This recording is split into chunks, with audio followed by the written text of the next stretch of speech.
Imagine waking up to a letter that could take everything you've ever built. Your own children trying to take your home. A single sentence says, "You can stay only as a guest." 40 years of work. Memories. Sacrifice. Gone. In one line. They think I'll sign. They have no idea what I'm about to do. The envelope slid across the counter. Plain. Cold. Heavy. My name typed perfectly, no sender, no signature. Just intention. Inside. Property transition and custodial agreement. A clause froze my chest. Occupant may remain on the premises contingent upon behavior and mental clarity. Behavior. Mental clarity. 40 years of sweat, tears, and love reduced to a single conditional line. Footsteps approached. Julian, eldest, polished and rehearsed. "Mom, we only want what's best," he said smoothly. Celeste followed, honeyed calm. "You'll stay, of course. Cottage by the creek. Morning sun, your favorite."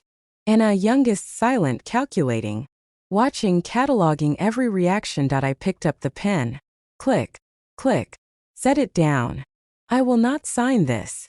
Silence. Julian's jaw tightened. "You'll lose everything if you don't." "I've already decided," I said. Certainty, not fear. I walked outside.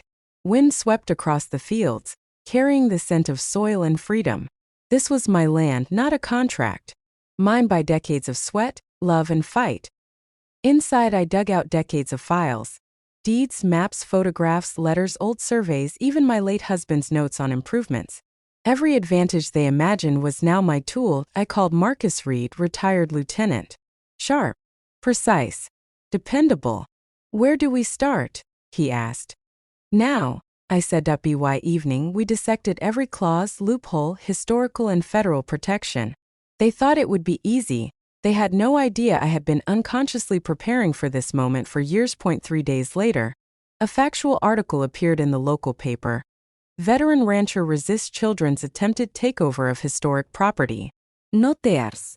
No pleading. Just facts.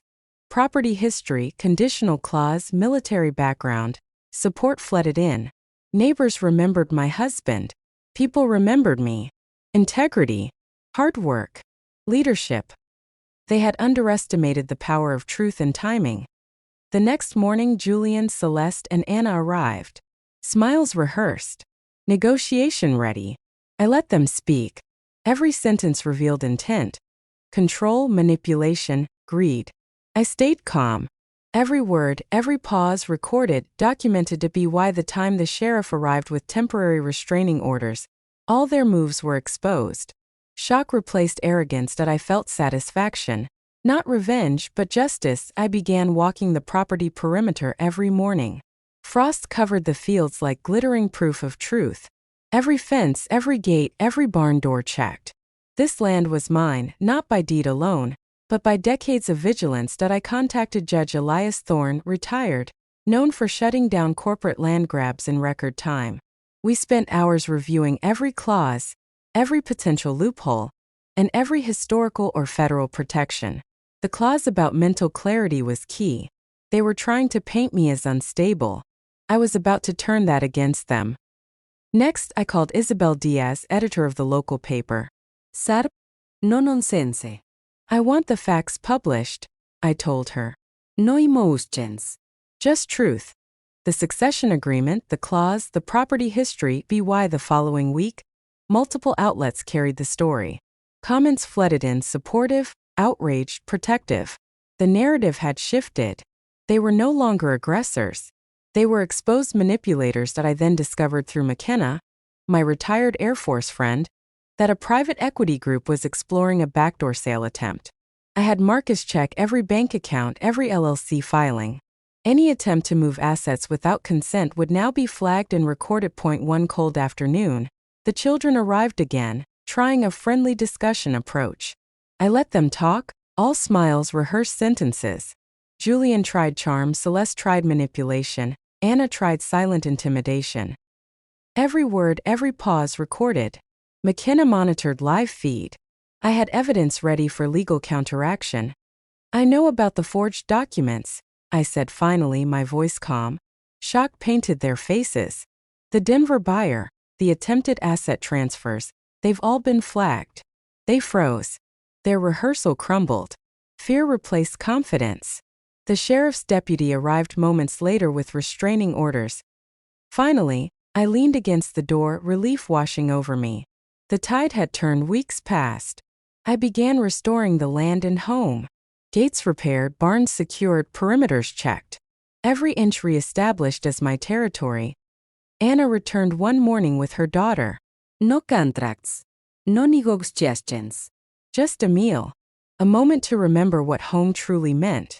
I watched the child run across the fields. Legacy wasn't ownership. It was protection, memory, courage. I donated part of the ranch to a local women veterans shelter, building cabins in the South Pasture. A sanctuary for those caught between service and invisibility. That night, I hung a photograph of my husband and me. Testament, we built this. We fought for this. I continue the fight. The wind whispered through the trees. Soil, rain, and unshakable truth. The land was mine.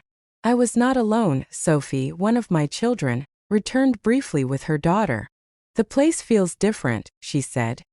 It is, I replied. Because I am.